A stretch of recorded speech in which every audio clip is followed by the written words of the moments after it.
जो चैप्टर हम लोग स्टार्ट करेंगे उसका नाम है मार्केट मैकेनिज्म।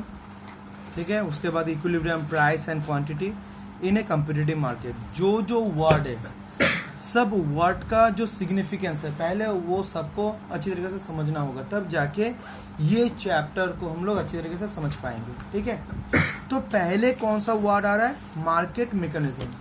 अब ये मार्केट वर्ड का मतलब क्या है? Market industry. जो individual plus individual plus individual मिलके जो एक प्रोडक्ट के ऊपर टोटल मिलके जो तैयार होता है उसको हम लोग क्या बोलते हैं? मार्केट बोलते हैं। ठीक है, अब मैकेनिज्म वर्ड का मतलब एक system. Very good. Market mechanism मतलब मार्केट में एक प्रोडक्ट का प्राइस कैसे फिक्स्ड होता है, डिमांड सप्लाई क्या क्या होता है, उसका जो एक सिस्टम होता है। ठीक है, उस सिस्टम को ही बोला जाता है मार्केट मैकेनिज्म। इसका और एक भी नाम है जो है प्राइस मैकेनिज्म। ठीक है, मार्केट मैकेनिज्म या तो फिर प्राइस मैकेनिज्म। इसका मतलब क्या हुआ? एग्जैक्टली, मार्केट मैकेनिज्म और प्राइस मैकेनिज्म सेम ही मीनिंग है। इसका मतलब कुछ ऐसा होगा कि अगर मान लो जो नेचर ऑफ मार्केट है वो परफेक्टली कम्पिटिटिव मार्केट है। अब nature of market perfectly competitive अगर होगा तो क्या होगा? जहाँ पे बहुत सारा बायर्स होगा और बहुत सारा सेलर्स होगा और होमोजीनियस प्रोडक्ट के ऊपर सेल परचेस होगा। तो उस सिचुएशन में जितना भी फर्म होगा, प्रोड्यूसर्स होगा, वो लोग क्या होंगे? प्राइस टेकर होगा ना वो लोग। तो प्राइस टेकर मतलब किसी जगह पे उस प्रोडक्ट का प्राइस डिटरमाइंड होगा जिस प्राइस को हर एक फार्म को कंसिडर करना है खुद का प्रोडक्ट बेचने के लिए, जो भी होगा होमोजीनियस प्रोडक्ट। ठीक है, तो बोल रहा है कि ये जो तरीका से एक परफेक्टली कंपेरेटिव मार्केट में एक पर्टिकुलर प्रोडक्ट का प्राइस डिटरमाइंड होता है, उस सिस्टम को ही बोला जाता है प्राइस मैकेनिज्म या तो फिर मार्केट मैकेनिज्म। ठीक है, तो ये वाला जो वर्ड का मीनिंग है वो क्लियर हो चुका है, मार्केट मैकेनिज्म। अब उसके अंदर में देखो क्या है? Equilibrium price. अब इक्विलिब्रियम प्राइस को थोड़ा हटा दो। इक्विलिब्रियम वर्ड का मतलब समझो। इक्विलिब्रियम आया इक्वल वर्ड से, जो जॉइन है बोला सही बोला। इक्वल मतलब जो एग्जैक्टली बोथ साइड इक्वल मतलब क्या है? जो दो पार्टी है, एक मार्केट में एक पार्टी रहता है सेलर और एक पार्टी है कंज्यूमर या तो फिर परचेजर। तो ऐसा एक सिचुएशंस में जाना होगा जिस सिचुएशंस में जो परचेजर है, मान लो हम लोग, ठीक है, हम लोग जितना पैसा देंगे एग्जैक्टली उतना वैल्यू का ही यूटिलिटी हम लोगों को मिलेगा, उतना ही वैल्यू का। ठीक ना हम पैसा कम देंगे ज्यादा हम लोगों को मिलेगा, ना पैसा जो भी देंगे उससे कम हम लोगों को मिलेगा। तो ये कम बस ही नहीं होगा, जितना हम एक्सपेंस करेंगे उतना ही वैल्यू का यूटिलिटी तुम मतलब रोशन मतलब प्रोड्यूसर्स या तो फिर सेलर्स हम लोगों को सेम अमाउंट का यूटिलिटी हम लोगों को सर्व करेगा। तो ये जो सिचुएशन है इसी को हम लोग बोलेंगे इक्विलिब्रियम कंडीशंस।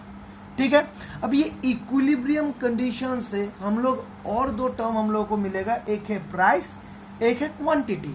अब इक्विलिब्रियम प्राइस इसका मतलब क्या हुआ कि जो एक ऐसा प्राइस फिक्स्ड हो रहा है मार्केट मैकेनिज्म से जहां पे quantity supplied equals to quantity demand.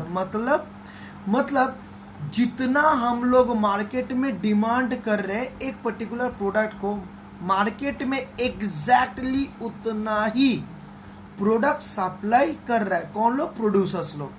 ठीक है, इसको हम क्या बोलेंगे? Equilibrium quantity.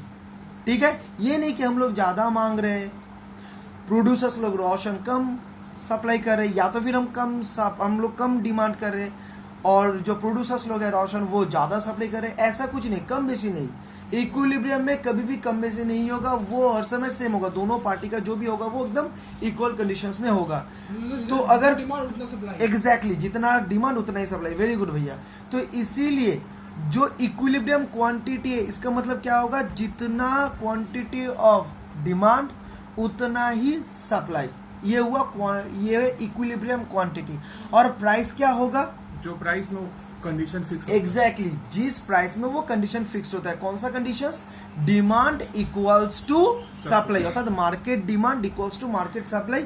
ये कंडीशंस जिस जगह पे सेटिस्फाइड होगा उस जगह से जो प्राइस परफेक्टली कंपेटिटिव मार्केट में एक प्रोडक्ट का फिक्स्ड होता है उसी प्राइस को हम लोग बोलेंगे इक्विलिब्रियम प्राइस। ये जो मैं डिस्कस कर रहा था ना, इसमें जो एक इंपॉर्टेंट वर्ड है वो है कंपेटिटिव मार्केट, क्योंकि कंपेटिटिव मार्केट में जितना भी प्रोड्यूसर्स होगा सब प्राइस टेकर होगा, प्राइस मेकर नहीं है। क्योंकि अगर प्राइस वो खुद से डिटरमाइन करता तो मार्केट मैकेनिज्म, प्राइस मैकेनिज्म थोड़ी ना ये सब होता, वो तो खुद के मर्जी से करता, वो इलास्टिसिटी कंसेप्ट को कंसिडर करके। तो इस जगह पे perfectly competitive market, homogeneous product, many sellers many buyers, ठीक है, कोई भी आ सकता है कोई भी निकल सकता है। इसीलिए हर एक प्रोड्यूसर्स बहुत ही ये सोच के रहता है कि मैं अगर एक पैसा भी मेरा प्रोडक्ट का कॉस्ट या तो फिर सेल प्राइस में बढ़ा दूंगा तो ऑटोमेटिकली मेरे साइड वाले दुकाने में दूसरा कंपनी का सब्स्टिट्यूट प्रोडक्ट बेच रहा है या तो फिर सेम प्रोडक्ट दूसरा कंपनी बेच रहा है, तो मेरे हाथ से जितना भी शेयर ऑफ मार्केट था सब हाथ से निकल के चला जाएगा। इसलिए ये जो कंपेटिटिव मार्केट है ये बहुत ही इंपॉर्टेंट एक वर्ड है। इसलिए याद रखना ये जो मार्केट मैकेनिज्म या तो फिर प्राइस मैकेनिज्म ये कहां पे काम करता है? सिर्फ और सिर्फ कंपेटिटिव मार्केट में, जहां पे ये डिमांड और क्वांटिटी इक्वल कंडीशंस में आ जाएगा उस जगह पे मिल जाएगा इक्विलिब्रियम प्राइस और इक्विलिब्रियम क्वांटिटी। तो ये जितना टाइटल है इस 6 चैप्टर का, ये टाइटल का फर्स्ट टू लास्ट जितना भी कंसेप्ट इसके अंदर में वो हम लोग का एक ओवरव्यू बहुत अच्छे तरीके से हो चुका है। अब इन डिटेल्स में हम लोग जाएंगे और पूरा चैप्टर को खत्म कर देंगे। प्रथमे जेटा आसছে इक्विलिब्रियम एंड डिसइक्विलिब्रियम। আগে একটা ছোট্ট গল্প বলি যাতে তোদের সুবিধা হয়। গল্পটা যেটা আমি সবাইকে বলি সেটা হচ্ছে যখন ইলিশের सीजन আসে না, मछली जब इलिश का सीजन आता है ना, उस समय मान लो एक एरिया में 100 फैमिली रहता है, ठीक है भैया। अब अगर जो भी सेलर है वो अगर 100 जो मान लो एक एक फैमिली एक एक पीस अगर लेगा तो पूरा मार्केट में कितना चाहिए सप्लाई? 100 पीसेस ऑफ इलिश माछ वो सब। अब मान लो जो हुआ है अगर उस मार्केट में सप्लाई लेस देन 100 हुआ, मान लो 90 हुआ, प्राइस बढ़ जाएगा क्योंकि डिमांड 100 का है, उस जगह पे सप्लाई कितना हुआ है? 90, ठीक है, तो दाम बढ़ेगा, ठीक है। क्यों दाम बढ़ रहा है? क्योंकि जितना डिमांड है उससे कम सप्लाई हुआ है, तो ऑटोमेटिकली इसका इंपैक्ट कहां पे आएगा? प्राइस बढ़ जाएगा, प्राइस में इंपैक्ट आएगा, प्राइस बढ़ जाएगा। क्यों आएगा? क्योंकि जो भी सेलर है अगर वो उनको तो ब्लैकमेल करना स्टार्ट कर देगा, देखो तुम तो मेरे घर के पास रहते हो, देखो तुम्हारे बच्चा को मैं पढ़ाता हूँ, देखो मैं कमिश्नर हूँ, ये वो बोलते रहेगा, वो कंफ्यूज हो जाएगा कि किसको रीजनेबल प्राइस में मैं तब दूंगा। इसलिए वो दूसरा दिमाग लगा देगा, ठीक है एक काम करते हैं प्राइस को मैं बढ़ा देता हूं, जिसको इस प्राइस में खरीदना है खरीद के लेके चले जाओ। इसी कारण के लिए अगर डिमांड ज्यादा है सप्लाई कम है उसका प्राइस ऑटोमेटिकली बढ़ जाता है। अगर इसका उल्टा सिचुएशन सोच लो कि 100 पीस का डिमांड है सप्लाई हुआ है 110, तो ऑटोमेटिकली जो रीजनेबल प्राइस होना चाहिए उससे कम आ जाएगा, क्योंकि जो सेलर है वो ये सोचेगा अरे हाँ एग्जैक्टली मुझे निकलना है क्योंकि मैं तो उसको नहीं खाऊंगा, तो कम दाम में उसको छोड़ देगा क्योंकि बेचना है ना। तो ये जो दो सिचुएशंस मैंने बोला जो डिसइक्विलिब्रियम सिचुएशंस है, that is demand equals to supply नहीं है, ये दो डिसइक्विलिब्रियम सिचुएशंस में किसी ना किसी को लॉस हो रहा है। पहले सिचुएशंस में हम लोगों को रीजनेबल प्राइस से ज्यादा देना पड़ रहा था, और जो सेकेंड सिचुएशन है जहां पे सप्लाई ज्यादा हो रहा था उस समय सेलर का लॉस हो रहा था। तो भैया ये याद रखना, अगर कोई इकोनॉमी को स्ट्रेंथन होना है, अगर कोई इकोनॉमी को डेवलप्ड होना है, तो कोई भी सेक्टर को लॉस सफर करने से नहीं होगा, लॉस सफर करने से नहीं होगा। दोनों जितना भी सेक्टर है सबको ठीक तरीके से, जितना भी पार्टी है ट्रांजेक्शंस का, दोनों ही पार्टी को ठीक जगह पे रहना चाहिए। इसीलिए अगर एक इकोनॉमी को स्ट्रेंथन करना है, डेवलप के जगह पे लेके जाना है, तो जो ट्रांजैक्शंस हो रहा है सेलर और कंज्यूमर दोनों को ही एक ऐसे प्राइस में ट्रांजेक्शन्स करना है जिस प्राइस में ना सेलर का कोई लॉस हो ना परचेजर का कोई लॉस हो, दैट इज इक्विलिब्रियम प्राइस। इसलिए इक्विलिब्रियम प्राइस ये इतना इंपॉर्टेंट है और ये फिक्स्ड करना भी सही होना चाहिए, ठीक है। इसीलिए जो मार्केट मैकेनिज्म में पूरा चलता है, कैसे चलता है, जो पूरा डिमांड कर्व है उसका प्लॉटिंग होता है, जो डिमांड कर्व है उसका पूरा प्लॉटिंग होता है, ये वाला। क्योंकि ये पूरा इंडस्ट्री में या तो फिर मार्केट में ये काम होता है कि हम लोगों को इक्विलिब्रियम प्राइस में ही ये ट्रांजैक्शंस करना है, ये कंपटीटिव मार्केट में ये प्रोडक्ट का, तो ये डिमांड कर्व का प्लॉटिंग होता है। उसी जगह पे सप्लाई कर्व का भी प्लॉटिंग होता है, ठीक है। अब क्या होता है, अब देखो ये जो सिचुएशन आया, ये situation supply equals to demand, ये जो मेन कंडीशंस है ये कंडीशंस फुलफिल हो रहा है। तो ये जो प्राइस एक्सिस है और ये जो क्वांटिटी डिमांडेड एक्सिस है, इस जगह पे अगर तुम ये एक लाइन इस जगह पे खींच दोगे तो ये जो प्राइस आएगा इसको हम बोलेंगे इक्विलिब्रियम प्राइस, क्योंकि ये जो प्राइस हुआ उसी जगह से आया जहां पे डिमांड इक्वल्स टू सप्लाई। और इस जगह से अगर एक्स एक्सिस में एक लाइन खींच के टच कर दोगे तो जितना क्वांटिटी इस जगह से डिटरमाइंड होगा ये होगा इक्विलिब्रियम क्वांटिटी, ठीक है। क्योंकि ये जगह पर भी ये डिमांड इक्वल्स टू सप्लाई दोनों ही सेम है। मगर भैया ये दोनों को छोड़ के वो दोनों ये इसको छोड़ के अगर मैं ये इस जगह पे फिक्स करूं, ये वाला देखो डिमांड इतना, देखो डिमांड इतना और इस जगह पे सप्लाई इतना। अच्छी तरह से सुनना, अगर प्राइस ज्यादा हुआ तो लॉ ऑफ डिमांड के हिसाब से प्राइस ज्यादा तो ऑटोमेटिकली ये क्वांटिटी डिमांडेड फॉल कर जाएगा। मगर लॉ ऑफ सप्लाई के हिसाब से जब ये प्राइस बढ़ेगा ऑटोमेटिकली सप्लाई भी बढ़ जाएगा। तो डिमांड इतना और सप्लाई इतना, तो ये जो एक्सेस वाला पार्ट है ये कौन खरीदेगा?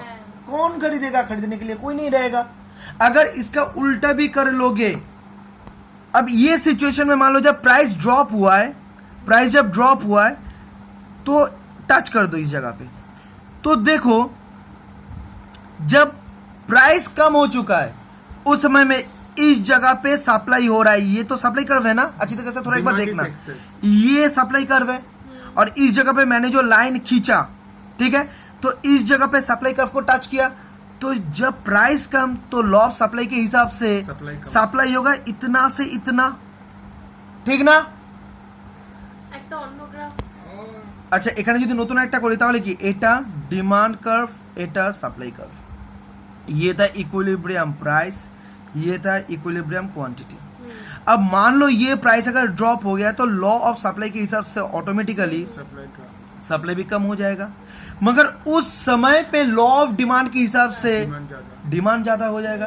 तो मार्केट में सप्लाई इतना है, मार्केट में डिमांड इतना है, तो ऑटोमेटिकली ये जो एक्सेस डिमांड है ये क्या करेगा पता है, जो प्राइस है उसको पुश करेगा नीचे से, झट करके ये ऊपर चला जाएगा। एग्जैक्टली। तो इससे क्या होगा, ये जो एक्सेस डिमांड है ये डिमांड पुल इन्फ्लेशन स्टार्ट कर देगा इस जगह से। तो कोई भी ये सिचुएशन, ऊपर वाला सिचुएशंस देखो ये भी सही नहीं है, ये जो नीचे का है ये भी सही नहीं है, क्योंकि ये डिसइक्विलिब्रियम सिचुएशन है। तब इक्विलिब्रियम सिचुएशन कौन सा होगा, मार्केट में जब डिमांड और सप्लाई एक पर्टिकुलर प्रोडक्ट का कंपेटिटिव मार्केट में जब सेम होगा, जिस पॉइंट में उस जगह से अगर प्राइस एक्सिस में कुछ टच करोगे तो उस जगह पे इक्विलिब्रियम प्राइस मिल जाएगा। अगर एक्स एक्सिस में जो क्वांटिटी हम मेजर करें उस जगह पे टच करोगे तो इक्विलिब्रियम क्वांटिटी हम लोग को मिल जाएगा। सिंपल सा बात है। तो अब थोड़ा देख लो equilibrium and disequilibrium. Equilibrium refers to a situation in which the quantity demanded of a commodity equals the quantity supplied of the commodity। यही तो मीनिंग है कि इक्विलिब्रियम मतलब ऐसा एक सिचुएशन जहां पे quantity demanded of a commodity वो इक्वल होगा quantity supply of that commodity, ठीक है। अच्छा, अब इक्विलिब्रियम प्राइस ये सब हम लोग को पता चल चुका है, तभी भी एक बार पढ़ लेते हैं। Equilibrium price, the price at which the quantity demanded of a commodity equals the quantity supply is known as equilibrium price, ठीक है। अब जब इक्विलिब्रियम प्राइस को हम लोग डिटरमाइन करेंगे तो हम लोग को क्या करना है, दो चीज चाहिए, एक डिमांड और एक साइड चाहिए सप्लाई साइड, दोनों साइड चाहिए, तब जाकर अल्टीमेटली इक्विलिब्रियम प्राइस या तो फिर इक्विलिब्रियम क्वांटिटी को हम लोग डिटरमाइन कर सकते हो। वो अब देख लेते हैं। देखो तो दो साइड चाहिए, एक डिमांड साइड चाहिए, एक सप्लाई साइड चाहिए। दोनों साइड को लेकर हम लोग एक प्रोडक्ट का इक्विलिब्रियम प्राइस और क्वांटिटी डिटरमाइन कर सकते हैं। अब देखो ये जो हम लोग डिमांड साइड में जो सेंटेंस हम लोग पढ़ेंगे बहुत ही अच्छी तरीके से सुनना, हाँ। और ये डिमांड साइड में हम लोग कंज्यूमर्स के पॉइंट ऑफ व्यू से हम लोग सोचेंगे इसको, जो पढ़ने जा रहे हैं। The maximum price that a consumer will be prepared to pay for good will be equal to its marginal utility।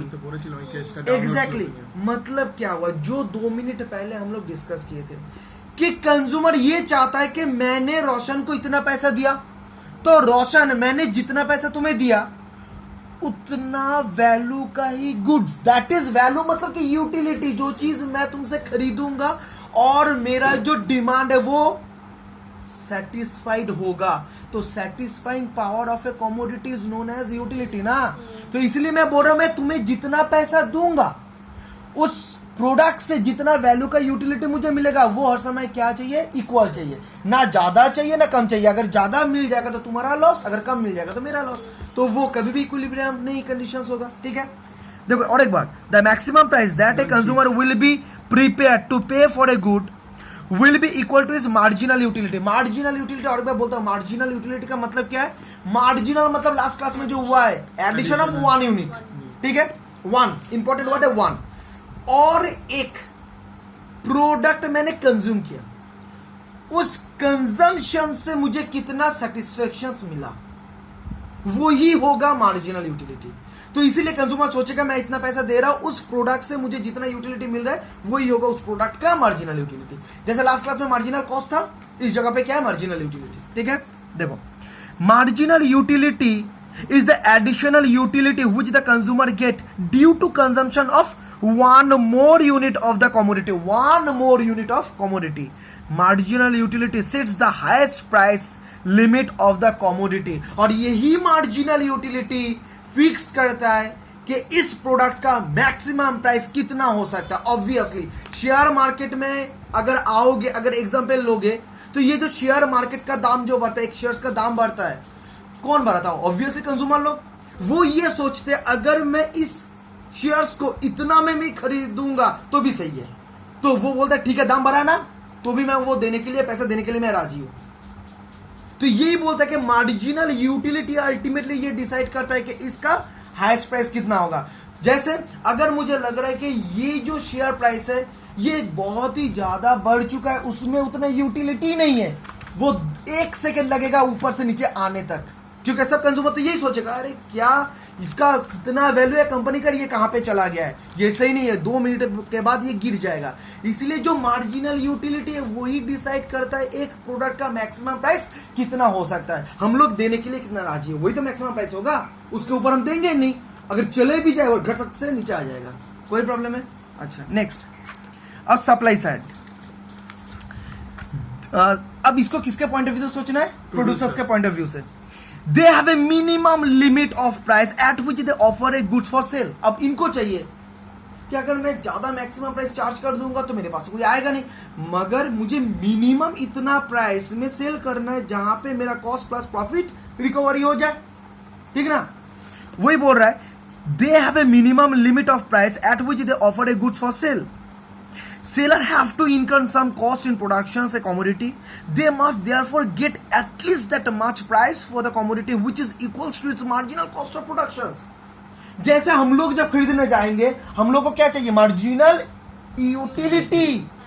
हम लोग जब खरीदने जाएंगे तो हम लोग को क्या चाहिए, जितना पैसा दे रहा हूं उतना यूटिलिटी मुझे मिल रहा है ना। जब प्रोड्यूसर्स लोग बेचने जाएगा वो सोचेगा मार्जिनल कॉस्ट, कि ये प्रोडक्ट बनाने के समय जो मेरा कॉस्ट ऑफ प्रोडक्शन है एटलीस्ट वो तो मिल जाए, तो यही तो सोचेगा, ठीक ना। देखो they must therefore get at least that much price for the commodity which is equals to the marginal cost of productions।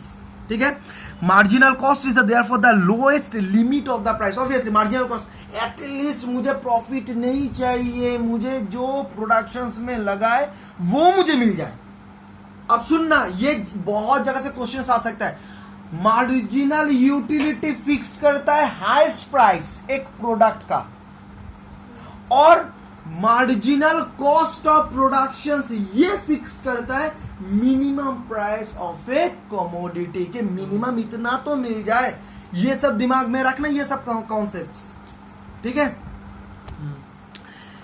The equilibrium price therefore is the price at which the consumer are willing to purchase the same quantity of a commodity which producer are willing to sell. The amount that is bought and sold at a equilibrium price is called the equilibrium quantity. तो equilibrium price मतलब जहाँ पे producers और seller transactions करने के लिए वो convince है, दोनों ही, ठीक है, एग्रीड है। और जितना इक्विलिब्रियम प्राइस में क्वांटिटी सेल परचेज होता है उसी को हम लोग क्या बोलेंगे, इक्विलिब्रियम क्वांटिटी, सिंपल। अब तुम लोग का एक काम है, ये जो है ना equilibrium price and quantity in competitive market कैसे डिटरमाइंड होता है, वो एक इलास्ट्रेशन से, एक एग्जांपल से बताया गया है। तुम लोग क्या करना है, जो मैंने इस जगह पे ड्रॉ किया, ये वाला जो ड्रॉ किया ना, कि पहले टाइम में कि एक डिमांड मार्केट में, टोटल सप्लाई कर्व, इस जगह पे जहाँ पे डिमांड इक्वल्स टू सप्लाई हुआ, उस जगह से जो प्राइस और क्वांटिटी डिटरमाइंड हुआ, इसी चीज को एग्जैक्टली प्राइस डिटर्मिनेशन, ठीक है, एग्जैक्टली। तो इस चीज को एक बार रीड कर लेना। अच्छा, टेबुलर प्रेजेंटेशन एक बार देख लो भैया। प्राइस जो 1000, 900, 800, 700, 600 है, उस जगह पे ये जो डिमांड है, ये इस जगह पे लॉ ऑफ डिमांड काम करेगा, और ये जो सप्लाई, इस जगह पे लॉ ऑफ सप्लाई काम करेगा। तो देखो, जब प्राइस कम हो रहा है, ऑटोमेटिकली जो क्वांटिटी डिमांडेड है वो बढ़ रहा है, ठीक है, और ये सप्लाई कम हो रहा है।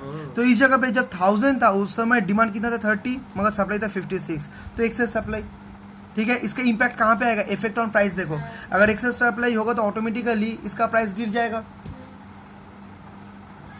एक्सेस प्राइस, जब एक्सेस सप्लाई होगा, जब डिमांड 100 था तो उस समय सप्लाई कितना था, 110, तो ऑटोमेटिकली जो प्राइस होना चाहिए रिजनेबल प्राइस, उससे कम हो जाएगा। इफेक्ट ऑन प्राइस ऊपर में देखो, इफेक्ट ऑन प्राइस, ठीक है। उसके बाद जब 900 है, उस समय डिमांड कितना है, 40, उस समय सप्लाई कितना है, 50, तभी भी है ये देखो 10 पॉइंट से ज्यादा है ना एक्सेस सप्लाई, तभी भी प्राइस कम हो जाएगा। एग्जैक्टली। अब 800 जब प्राइस हुआ, उस समय पे जो 800 जब प्राइस था, उस समय क्वांटिटी डिमांडेड कितना था, 45, क्वांटिटी सप्लाई कितना था, 45, तो ये इक्विलिब्रियम, दैट इज ये सही जगह पे आया, ठीक है। और जब 700 हुआ, उस समय क्वांटिटी डिमांडेड था 55, मगर सप्लाई था 35, तो एक्सेस डिमांड, ऑटोमेटिकली प्राइस ऊपर की तरफ चला जाएगा। ये ऑटोमेटिक एडजस्ट होता है ये सब। और जब 600 आया, तब 70 डिमांडेड था, 20 सप्लाई था, ऑटोमेटिकली डिमांड ज्यादा है, मार्केट में सप्लाई कम है, तो ऑटोमेटिकली ये जो प्राइस है उसको ऊपर की तरफ लेके चला जाएगा, ठीक है। ये अच्छी तरीके से पढ़ लेना। और ये नीचे देखो, ये जो नीचे जो भी है, इसको एक बार, ये जो भी थ्योरी है एक बार पढ़ लेना, ठीक है। एग्जैक्टली, पूरा एक्सप्लेन किया है, सही है। अब यही चीज को अगर हम लोग डायग्रामेटिक प्रेजेंटेशंस देंगे तो कुछ ऐसा होगा जो ऑलरेडी हम लोग कॉपी में कर चुके। ऊपर में देखो एक्सेस सप्लाई, नीचे देखो एक्सेस डिमांड, ठीक है। तो ये पूरा चीज एक बार पढ़ लेना है, ठीक है। और इस जगह पे जो इक्विलिब्रियम है वो ई पॉइंट में, जहां पे डिमांड इक्वल्स टू सप्लाई है, ऊपर में देखो equilibrium point is E where the demand curve intersect the supply curve. मतलब ई पॉइंट में देखो, ये जो डिमांड कर्व है, इसको, ये डिमांड कर्व सप्लाई कर्व को इंटरसेक्ट कर रहा है, छेद करके उस तरफ से निकल के जा रहा है, ठीक है।